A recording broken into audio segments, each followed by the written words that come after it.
Today's I'm not sure if it's going to be a full day or not. If it's not, I'm going to have you do a short Blackboard survey at the end of the lecture on our EECS website, which I'll explain why if and when we get to it. So today we're covering generally Chapter 2 in the textbook, but I'm focusing heavily on data modeling. Also, before we get started, just a reminder that Blackboard quizzes start today, and the links become available about 10 minutes after class, so don't look for them right after class. They'll appear around 2 o'clock, and will be due right before class on Thursdays, so at 12:30. And then the same thing for the Thursday class. It will be up at 2 p.m. will be due Saturday at 12:30 p.m. I'm not going to remind you every time to do the Blackboard quiz. Do what you need, set up reminders in a calendar, or just get into a rhythm of doing them. But they will be, unless I tell you otherwise, there is a quiz that day.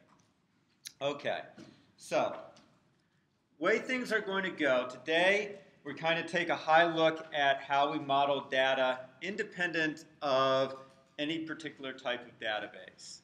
Then Thursday, we start looking at a specific type of database model called the relational model. And it's the model that we will be using throughout the semester. But it is helpful before we do that to take a high-level look at how you simply take a problem description and model data for it, okay? So, actually going to use, for the purpose of discussion, the case study from the textbook, which you can find in Chapter 11 on Dream Home. And I am going to quickly also bring it up so that you can read it.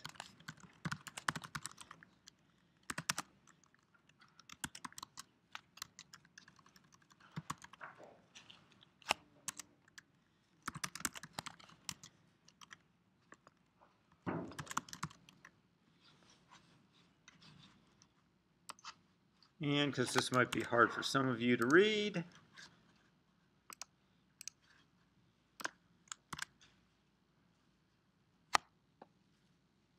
wow, let's see what's going to happen. There we go. Kind of messed up by PowerPoint, but you can read that. So just take a quick look at this. This is the example we will be using.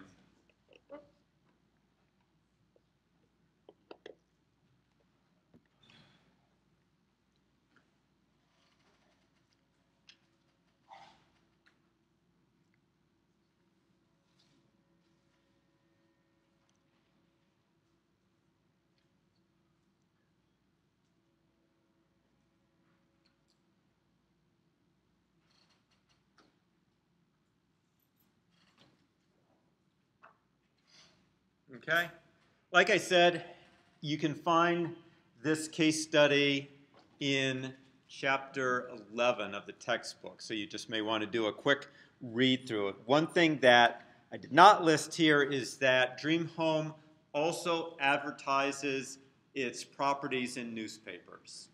Kind of an obvious thing. We need to get the word out about our properties. Okay, so we'd have a problem like that, and the first thing we should do is, irregardless of what type of database we're using, we may not even be using a database. We may be using a markup language like XML, or we just may be using a flat file system. So before we do anything else, it's good to come up with a model of the data. And my definition is going to differ a little bit from the books. I want you to use mine. So I define a data model as follows: a high-level description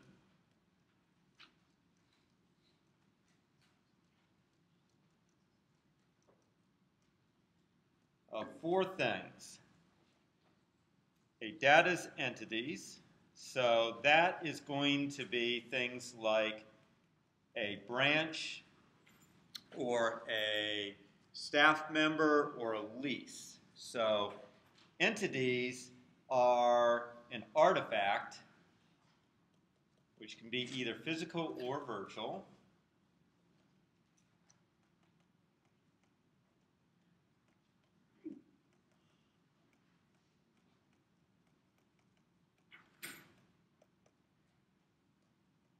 About which we want to maintain information.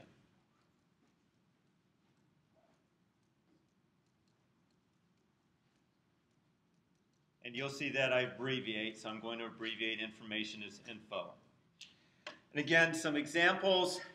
A staff member is an entity. We'd like to keep some information about a staff member. A branch is an entity. A property is an entity. A client is an entity. A lease is an entity. So a lease is a virtual entity, something on paper, whereas staff members and branches and properties and clients are all physical. They're tangible. And I don't really care about making a distinction between physical and virtual. I just want you to be aware that not all entities that we model are physical. They may have some physical manifestation. A lease has a contract, a paper contract, but we don't often think of it as a physical entity. The second thing that's part of a data model is the entity's properties.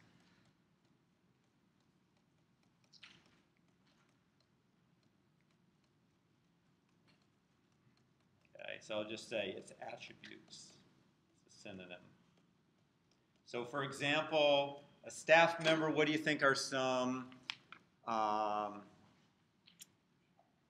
properties of a staff member, Annika? Name, title. Okay, good. That's great. You said employee number. Okay? So let's just talk about that for a moment. So name and title are kind of natural attributes of the employee.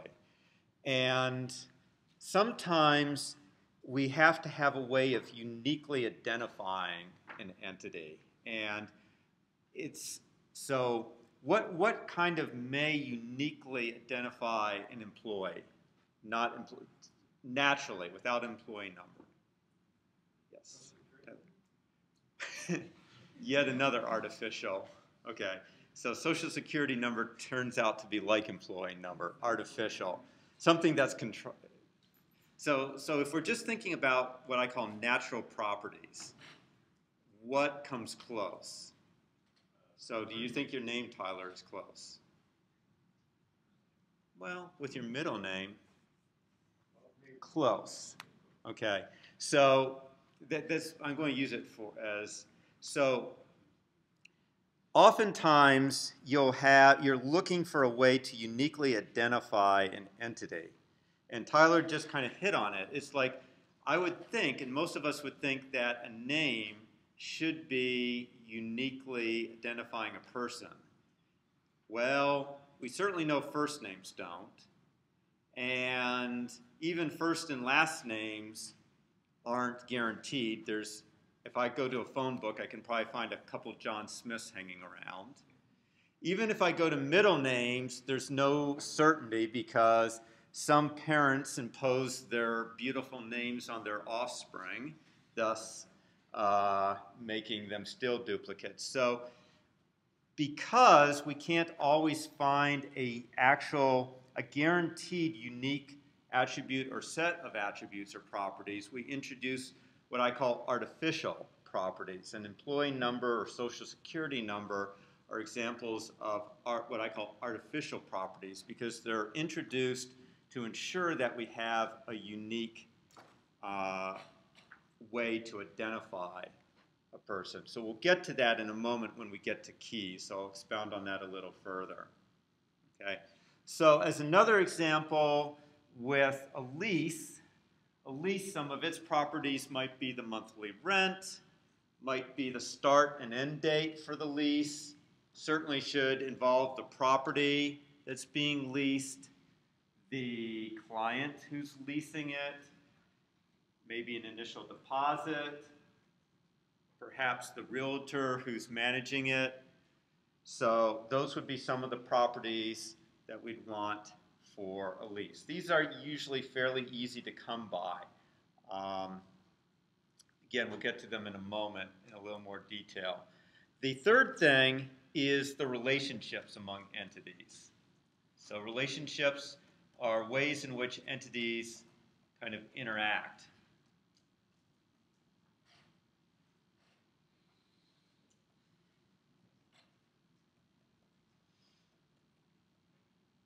So we'll say entities, okay, ways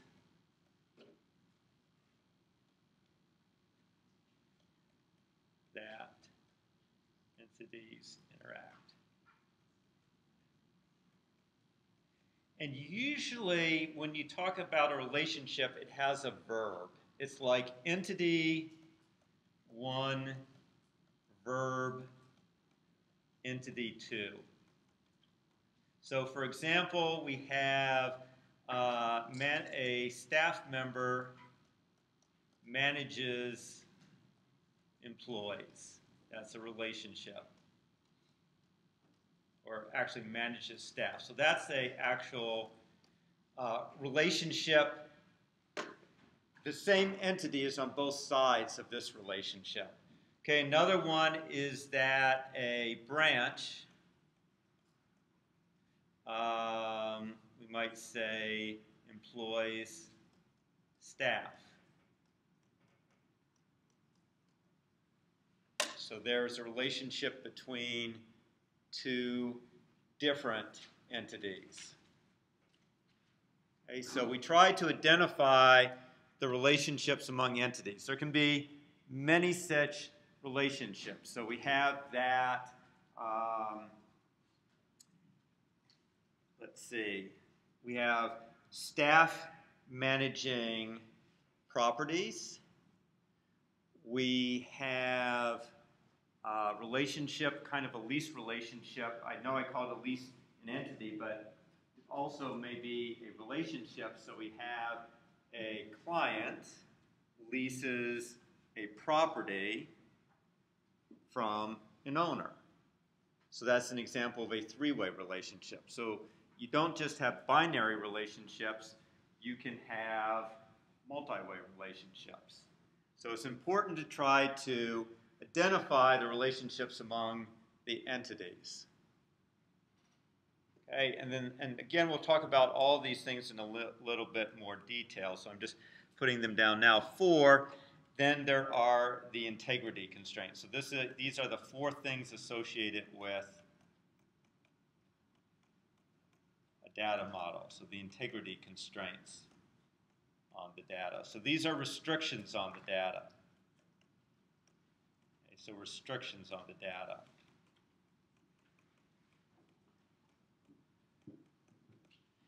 And so they may be a restriction on a property.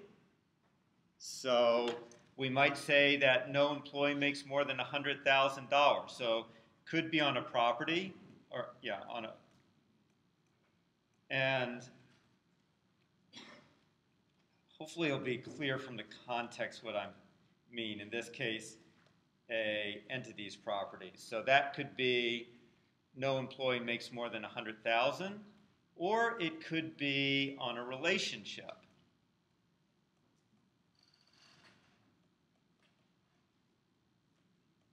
So for example, no staff member manages more than 30 properties, or a staff member has one and only one manager, may not have 2 managers, or may not have 0 managers, must have exactly 1 manager. So that's a constraint on a relationship.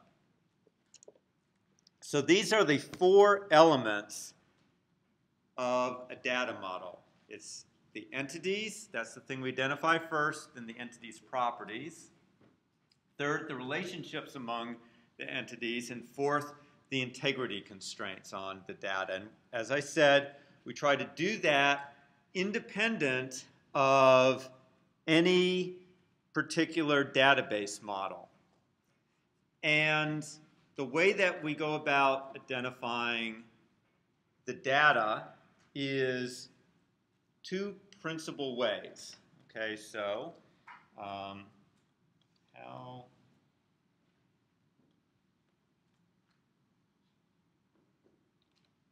let's go to a different color, how to identify data.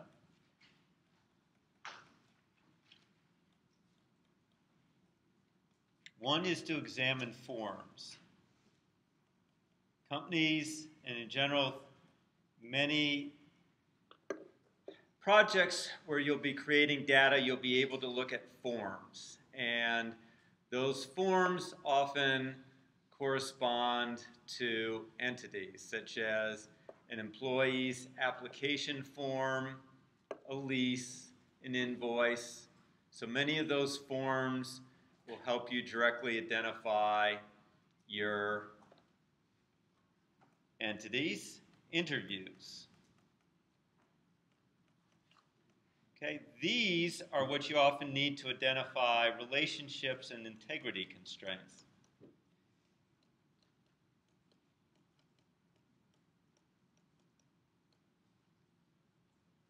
Of course, you can get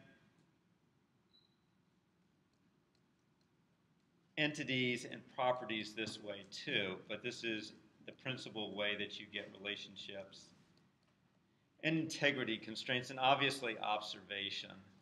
So if you walk into dream homes, you kind of see it has staff people, it has branches, but then you verify all of that through interviews. So 1 and 2 are really the principal ways that you would acquire information. And forms is an excellent way to get a hold of properties and entities. Obviously, observation is a good way to get a hold of entities as well. Okay. And we're not going to spend time on that in this class. It's an art. You get the more you do it, the more experience you get, the better you are at identifying the data. Okay? So, once you have that, now it is, no, actually, before we do that, let's do a few more things. So, moving back to properties for a moment. So we've identified the entities, let's say, and now we're looking at their properties. And one of the big things that we're looking for is something called a primary key. And it is a property or set of properties that uniquely identify an entity. So it could be a set of properties. Same thing that happened last time is happening now, which is somehow like a regular pen, my ink is petering out. I don't know why. A property or properties that uniquely identify, so the key word is uniquely, identify an entity.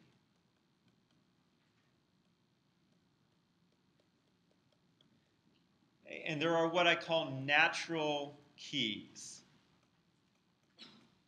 Okay? So they would consist of the properties that we have identified. So natural keys consist of innate. I'll call them innate.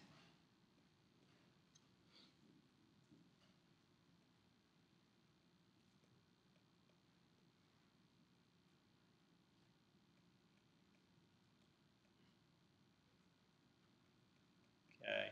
Another way is they're natural.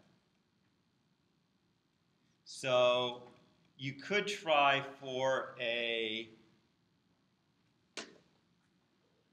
natural key on an employee as the name, but it probably doesn't work. You might add birth date. that still might not work.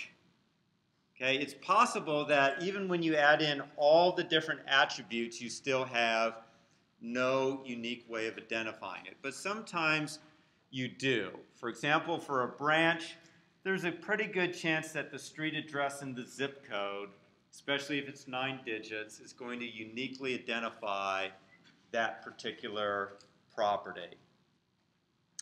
Let's see. Think of other names.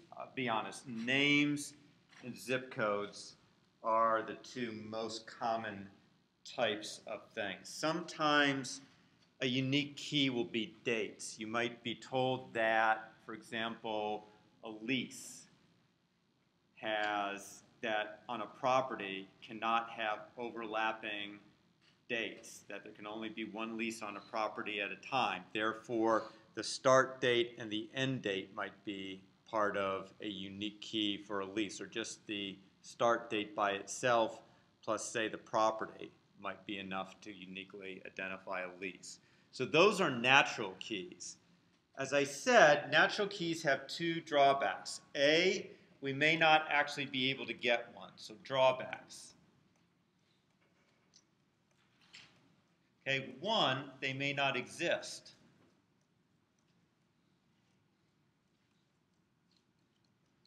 And two, they may be too verbose.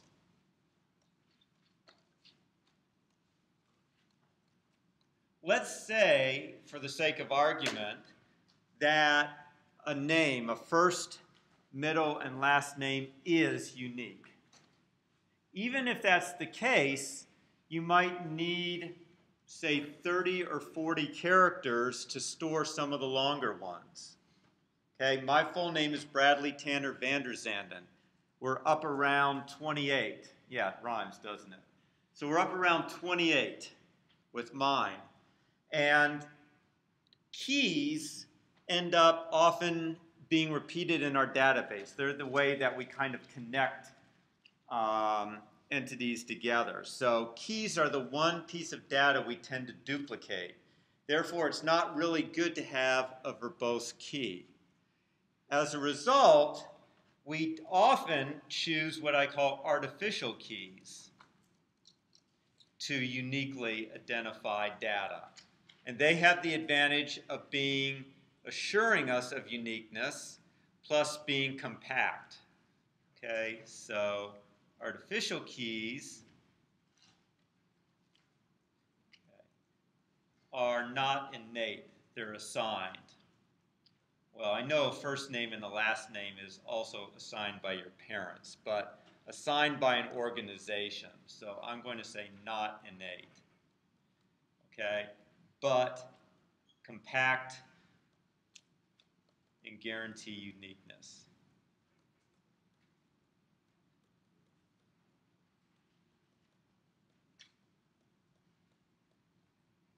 Okay, so social security numbers, employee IDs, student IDs, property numbers.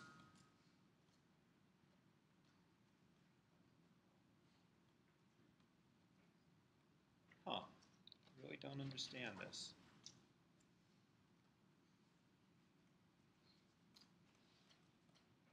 Property numbers, confirmation numbers, those are all typically artificial keys.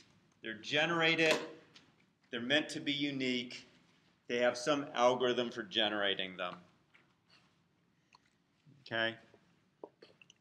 If possible, we avoid having artificial keys, but they tend to be an unfortunate fact of life. We tend to have to use them in our models. So, be that as it may. Okay, with relationships.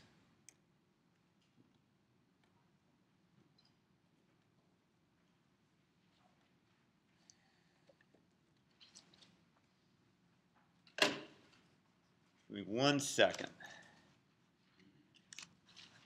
I'm going to see if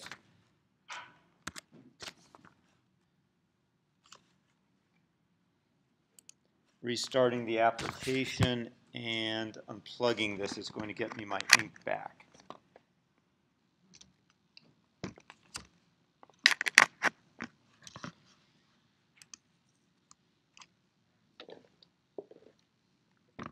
No, that's not true. I was going to say I didn't have trouble with ink in my class this morning, and then I realized I barely used ink this morning.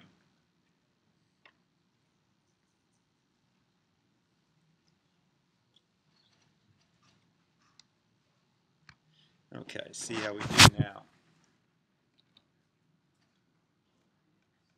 Nope.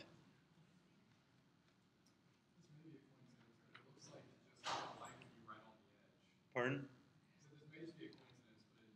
Like it doesn't like me writing on the edge. We'll give that a try. Well, okay, we shall see. So relationships.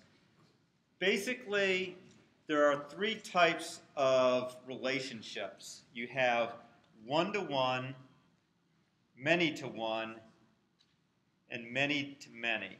Let's make it N-to-M.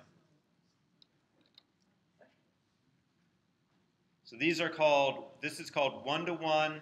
This is often called many-to-one.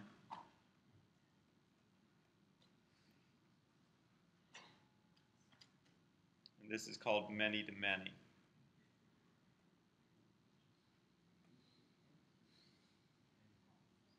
Okay, so an example of one-to-one is a manager managing, is that each staff member has one manager. Okay, so actually that's not a good example because you may have many staff per one manager. So we'll say one manager per branch. That's a good example.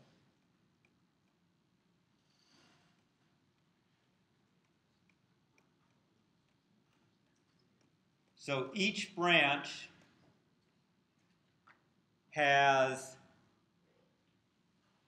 exactly one manager and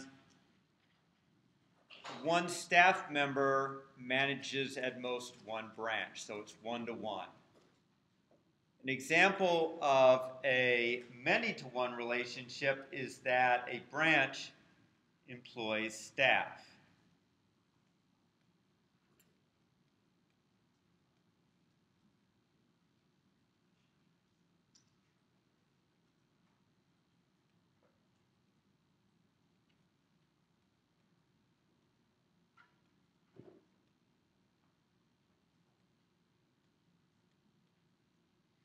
Okay, so in one direction, a branch might have 10 staff members, so that's the N, but one staff member is part of only one branch.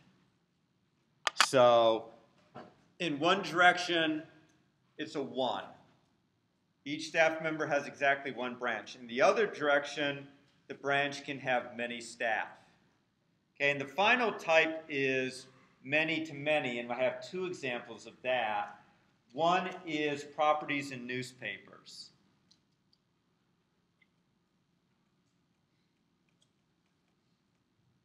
We'll call it homes just to make it get clear. So homes in newspapers.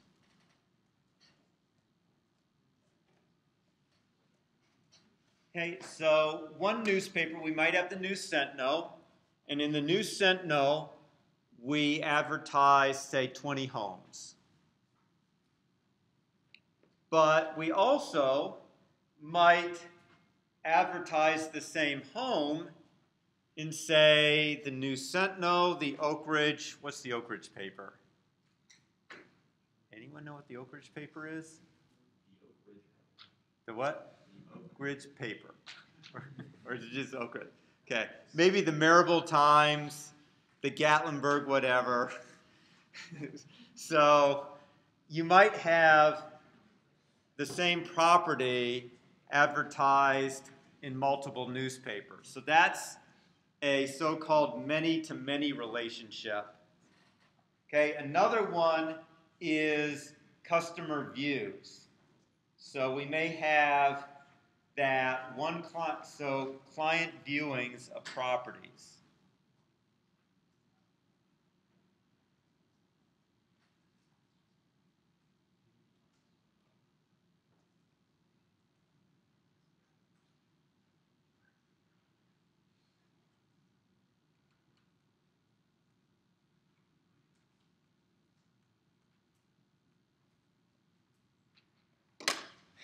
Okay, I'm giving up. There is another way to do this. So, example of N to M relationship. We had newspapers, advertising, properties, and we have, I'm sorry, this is the only way I can do it right now, and we have clients viewing properties. So if I'm a client and I'm in the market for a rental, presumably the realtor will take me to multiple properties to view. Conversely, if a property is available for renting, we would expect the renter to take multiple clients to see that property. Therefore, it's a so-called N to M relationship. So those are the three basic types of relationships that we identify. Okay? And the relationships are important. So why are relationships important? So we'll ask the question, why are relationships important?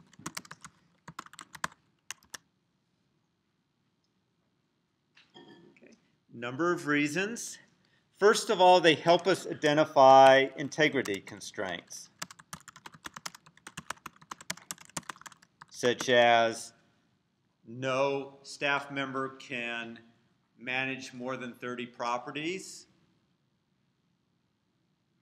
or that no staff member may have, or each staff member must have exactly one manager.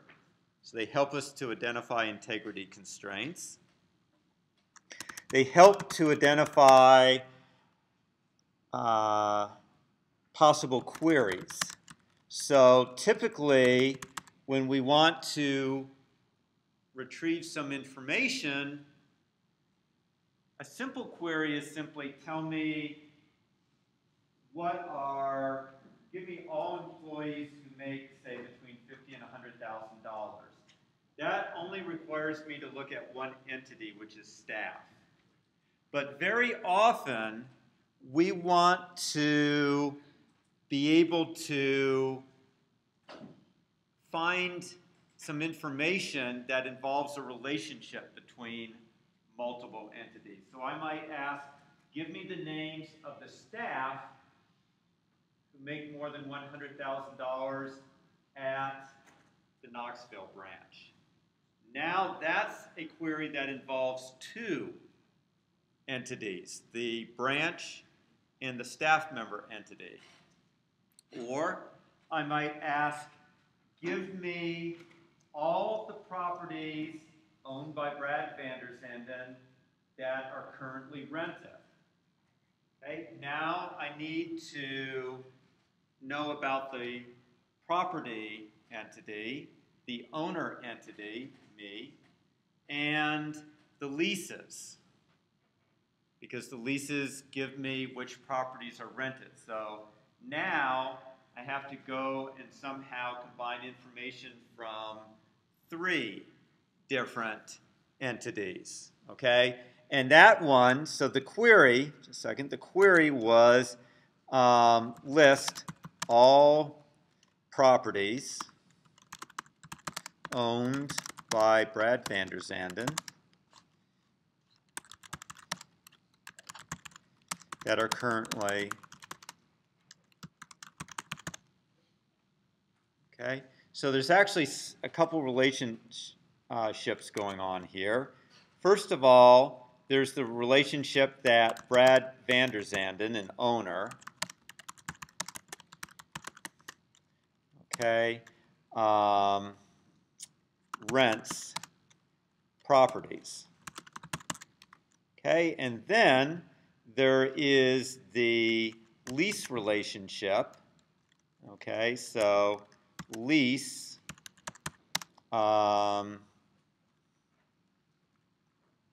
is, let's just do it this way. So a client leases a property.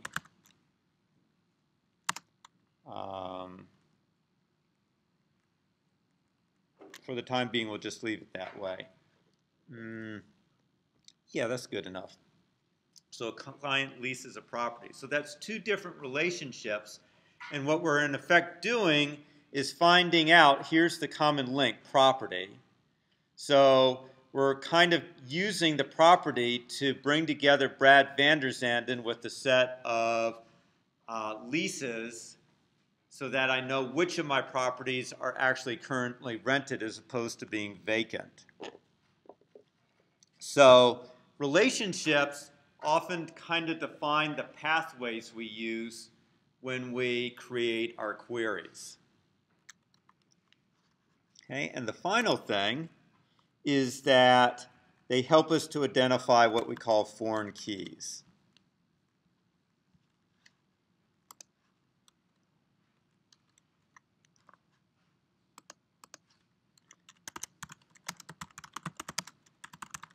So we already talked about primary keys, right? What's a primary key? Uniquely identifies an entity. Okay? So what is a foreign key? A foreign key is a property which is a primary key in another entity.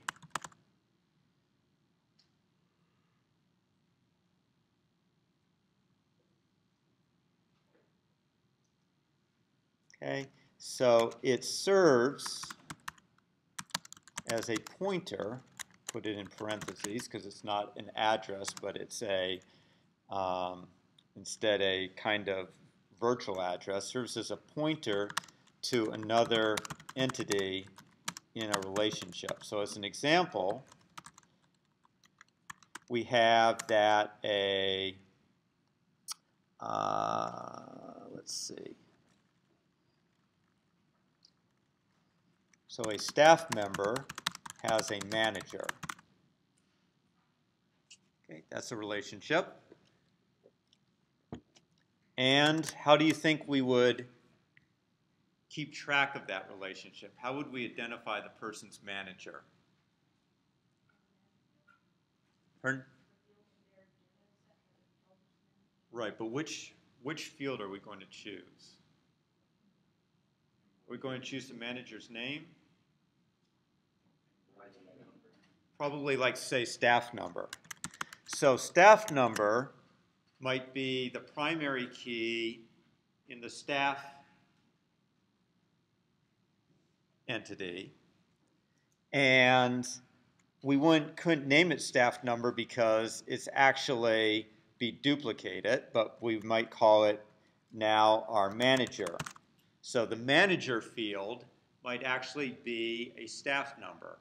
So the manager field or property is a foreign key whose value is a staff number, and staff number is a primary key in the staff relationship. As another example, we might have a property has a realtor that manages it. Okay, again, so we might call that property a realtor, but in reality, what that value being stored is a staff number. So again, realtor is a foreign key in the property entity because staff number is a primary key over in the staff entity. But this gives us a way to link a property with a realtor. Okay, so relationships are important because they help us identify these foreign keys. Once we know that a certain relationship exists, typically we're going to put a foreign key into one of the two entities so that we can link them.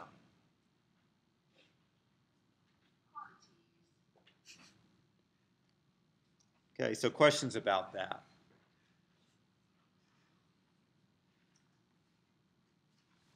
Okay, so that is pretty much, so now you have, once you've done that, and this is, I know, pretty high level, we'll spend more time in a few weeks when we get to database design talking about this further. But this gives you the basic idea about what we're doing in this course. We're modeling data. And when we model data, we care about entities, their properties, the relationships, i.e. the way they interact, and their integrity constraints. Once we have those four things and we have it down, we can start thinking about how we're actually going to put that into a database. And in general, the choice that we will use is a relational model, but may not be. So we went through a database last time. Remember, it consists typically of the data definition language, which defines the structure of the database. So basically, once you have your data model, you use the DDL to describe your data model. Then you have your data manipulation language, which is what's going to be actually used to retrieve information from the database and to update it. And then you have also the DDL as a way of putting constraints on the data. Now, a high-level view, and unfortunately I have to go back and just pray that I can get a little more ink out of here. Cross our fingers. So, kind of view of a database is you have some views.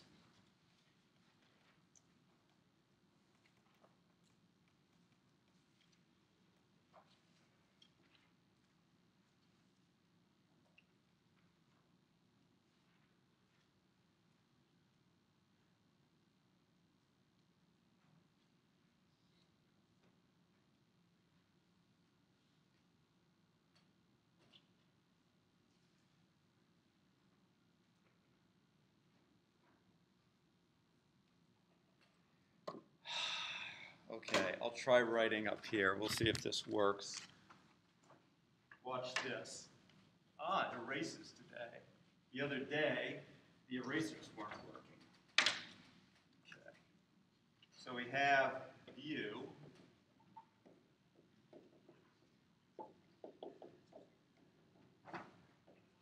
And they come down to what we call the conceptual view.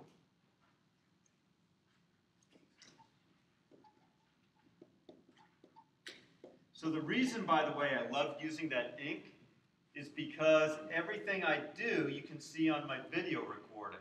What I'm doing now, you will not see on my video recording tonight. That's why I really don't like doing this. But I really don't have a whole lot of choice right now. So here's the internal view. And here's the physical implementation.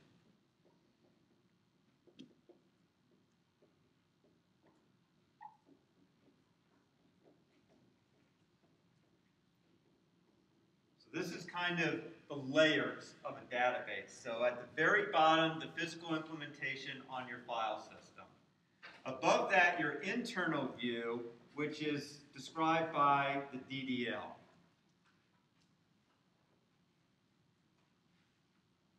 Okay? Then you have this kind of user view up here. Okay, and this is where you're using the DML, data manipulation language. Okay, so this all in here is part of the data model in some sense.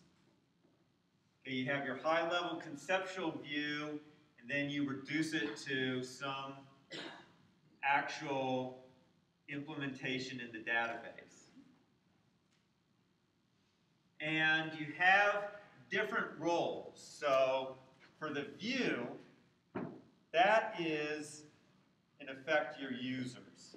So your users are looking at the views. Remember last time I said different users have different views. The view that a manager has is different from the view that a realtor has. Maybe different from the view that the president of Dream Homes has. So different users have different views. Then the data modeler is the one who's kind of coming up with the conceptual view. Oops, I should put it down with conceptual view. So out here, this is the person who's doing the data modeling. Then the internal view, the DDL is the database administrator. And the physical implementation, what do you think?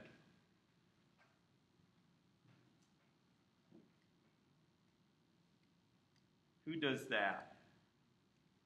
Do we program it? Nope, sysadmin is more the DB administrator.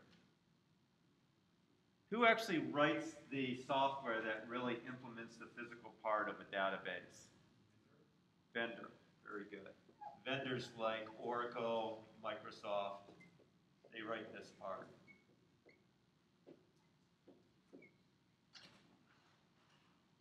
So typically, so you're on the right track. The system administrator is kind of just tweaking these physical parameters. They're setting parameters, they're selecting things like saying, I want a tree to represent it rather than a hash table. So they're selecting from a menu of options. So this is kind of the roles that you have. Okay, so really when we talk, I guess I said that the data model is described to the database via the DDL, but if you think of where the data model really is, I know I said earlier it was the internal view, it really isn't. It's here at the conceptual view that you have the data model, and then it gets converted into something that the database understands via the DDL, which is something the database administrator does.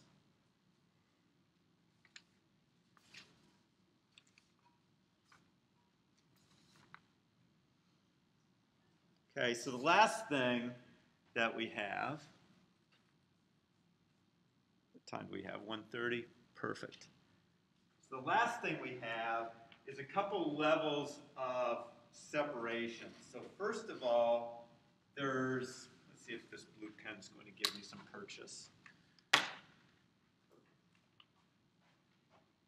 Yes. So there's a big line through here. And we call that our logical independence.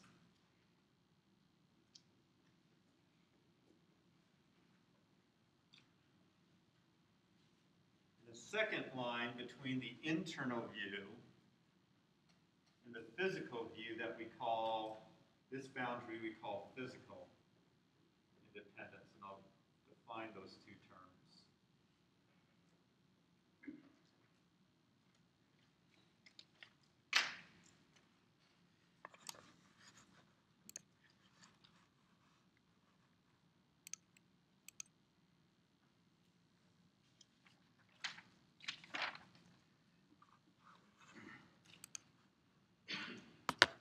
So I'll call this independence. And the first type is logical independence. And the idea here is views should not change when the underlying entity changes, unless they're directly affected by the change. So just let you write that down.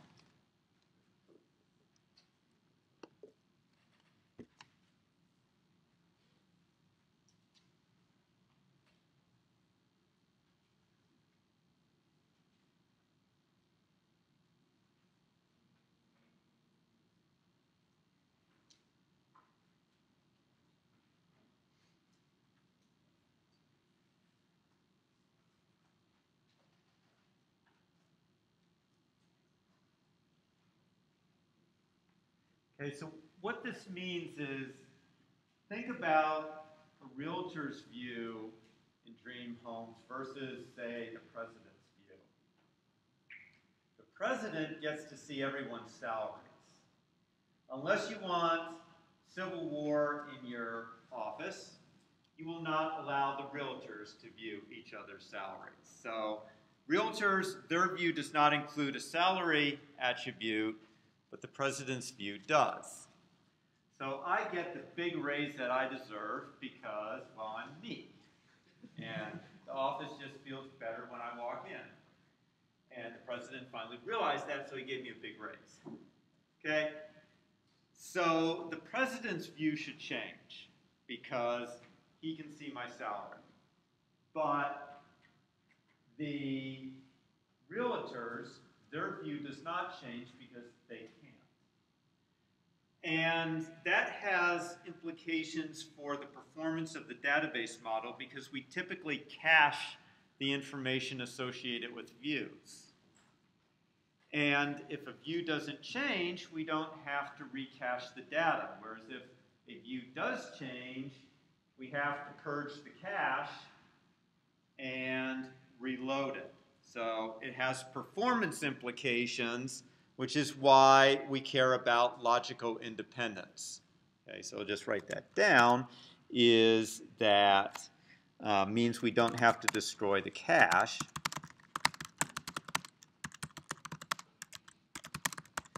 For views not affected by a change.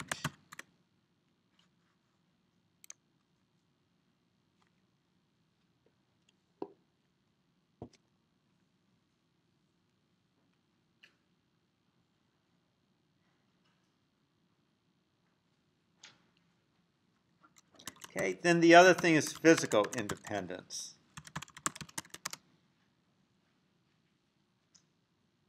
Okay, and that is that the structure of the data is not hard-coded into the software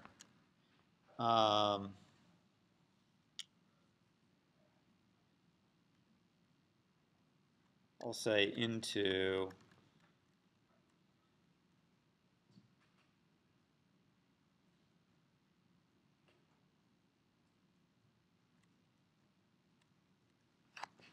I'm going to say the query software. So I'm going to say into the DML. And actually, this is where I went back and forth on this. I went back and forth on this today. So I'm actually going to draw the line in a different place. The book drives it puts it one place, and it drives me crazy. And since it drives me crazy, I will put it where I want to put it. I put it right there. Okay. There, that doesn't drive me crazy anymore. So I like to be consistent with the textbook, but I just disagree with it.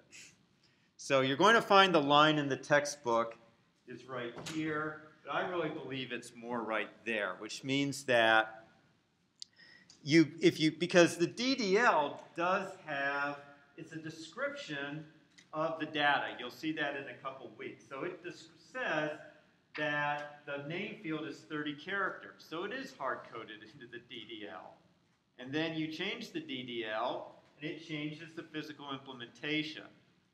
But it doesn't change the conceptual model or the user's view. They really don't care whether it's 30 characters or 40 characters.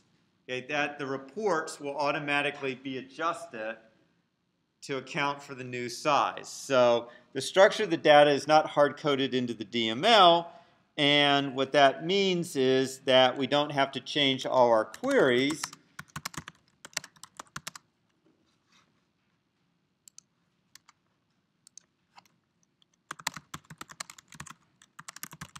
when the physical implementation changes.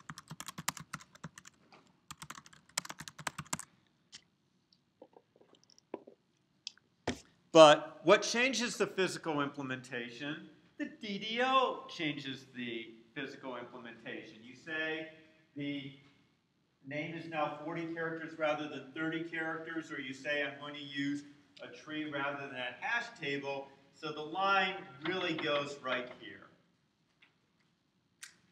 So questions about any of this? Okay, so you've got a nice overview. Here's how the next 6 weeks or so are going to unfold. On Thursday, we're going to spend a little bit of time looking at the internal view. And that is chapter 4, which is the relational model. So we're going to be introduced to the theory. So chapter 4 is kind of a bit of theory, but it's simple theory. Chapter 5 is the hard theory.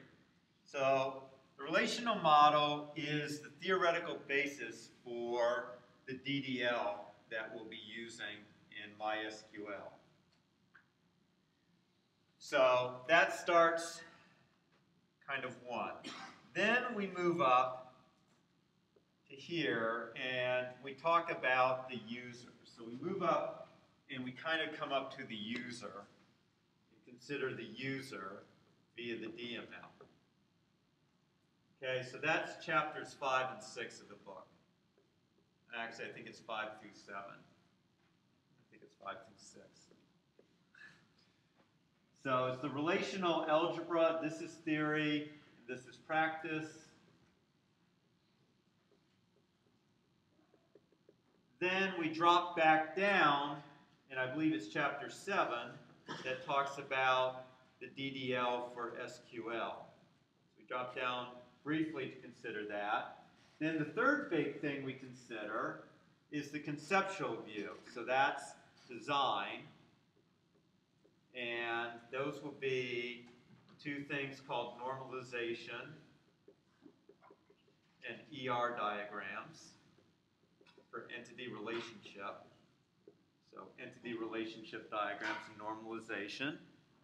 And finally, we'll get down at the end and talk about physical implementation.